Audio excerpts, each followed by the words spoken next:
Radio. Jimmy Cricket, have you ever been hurt in love?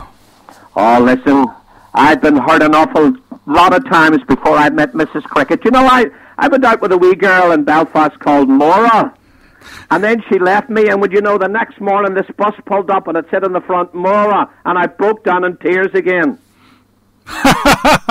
Very good, very good, very good. No, I'm very happy now, although, to be honest with Mrs. Cricket, there has been tough times like every marriage is. I mean, we courted, I remember when we first courted, she said to me, you know, you remind me of the sea. I said, you mean I'm rough and rugged? She said, no, you make me sick. And then, there's more, Justin, come closer. She said, and the listeners all come closer. She took me home to meet her father, you know. It's a big moment, that, isn't it? And he looked at me, and he was a bit of a hard case. He said, are you going to marry my daughter or else? I said, well, bring an else. Let me have a look at her. Very good. Now, you're harmless fun. You're harmless fun. Well, that's it. It's gentle fun. It's the heritage from Laurel and Hardy, Charlie Chaplin, gentle comedy, you know. It is. So you're doing this with the likes of William Caulfield. You've got a show on tour here. These boys are on top of their game, I have to tell you. This is going to be some show, this tour. Justin, William Caulfield, yes, as you mentioned.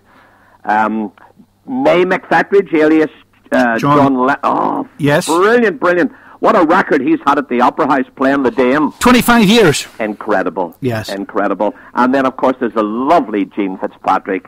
They're all, in their own way, we're all different, you know, Justin? I'm with you, all complement each other. Now, something that amazed me is you actually give Rory Bremner is one of his first breaks on And There's More show by Central Television. I gave him his first break. I kicked him just before the knee.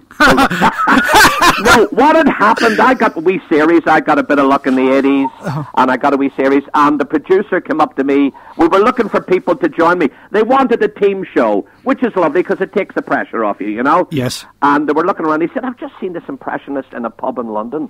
He's just sensational. Would you be a... I said, let's get him on. And that was Rory.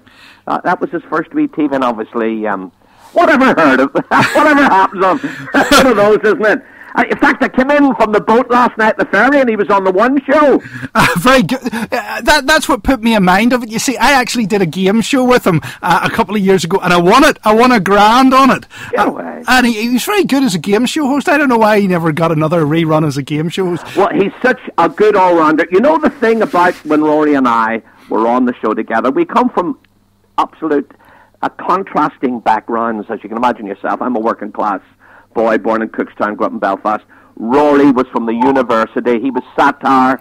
But we joined together, and if anybody ever comes on my website, there's things on YouTube. I put a lot of my stuff from And There's More on my website, www.jimmycricket.co.uk. Do you see the way I did that, Justin? Yeah, I see the way you put that in there. Don't worry, I always do it if you can't remember it anyway.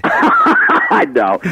And there's a brilliant sketch that Rory and I did in the series where he plays a doctor, a Scottish doctor, and I come through the door and I'm the patient, and he says to me, what's the matter with you?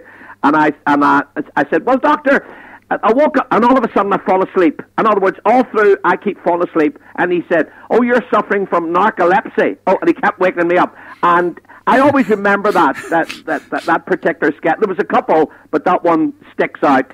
And, great memories. And what it shows, Dustin, is no matter what background you're from, comedies like music, it brings people together.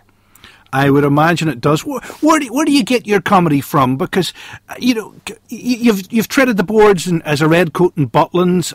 You've done the variety circuit in the UK, the Royal Variety Performance, stuff like that. There, where do you get it from? Still, do you write it yourself, or does somebody do it for you? Only yesterday we were coming on the car. We took the car ferry, you see, from Kernran. So you see a lot of Eddie Stoppart's lorries on the road, don't you? You do. And so I wrote a wee tweet for a joke. I said, what do you call a long-distance lorry driver that keeps coming home late at night? Eddie Stoppard. So you're always up to date. The one I did on Monday was like David Cameron, right, the Prime Minister. He doesn't want to have a televised debate without the Green Party. Now, I agree with him. I think if Kermit the Frog was in those debates... So there you are. I'm always sort of looking for humour in every... papers everywhere, you know? Oh, I'm with you. That actually is very witty indeed. I sometimes feel like a special guest star in the Muppet Show sometimes, but that's another story. So...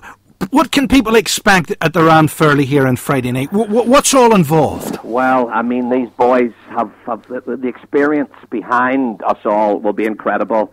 We're not exactly Flavour of the Month. We're always on the menu, but yes. We're not Flavour of the Month.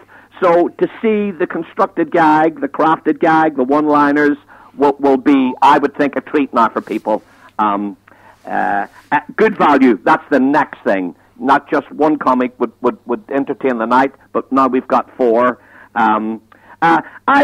Most of the tour is with us now. Obviously, we're doing the Grand Opera House in Belfast. Tomorrow night, we're in that lovely theatre in Newton Abbey. Do you know that theatre in the Mill? I do indeed, yes, yes. And then I get nearly home. On Friday, I hop off the tour to do a little show on my own with some special guests. Deluxe, with Alan and his lovely... young lady, and a great guy who I haven't met for a while. I used to work the Abercorn in Belfast with Trevor Kelly. He's going to be on it when we play the Ranfurly Arts and Visitor Centre, 26 Market Street. This is getting off the ground. It's been redone, apparently. It's been refurbished. Yes, it has been. It's fabulous. Their Dungannon Town Centre's all been redone. It's beautiful. Oh, I'm gagging for it, I have to tell you. Really am. But you get back here quite regularly, Jimmy, don't you? You know, it's funny the way it works. Now, the year before last, I did a couple of tours with Club Sound with Geordie Jones, and then I came back and did the show in Cookstown, where I was born, the Burnavon, with the boys. And yet, here's the funny thing about show business. I didn't get over last year at all. I'm with you. It's amazing. You can get 1 year where you're never out of the place, and then another. It's the way it works with promoters, it's agents. But, hey, it's the unpredictability of show business that keeps us on our toes, you know? Tell me this, before you go, there's one more thing. Tell us a secret about George Jones, because he's on here on a Sunday afternoon in his jukebox. Tell us a secret about that. Well, he's just got the charisma, hasn't he? I mean, George, really, that experience playing in the show bands. He's a brilliant communicator.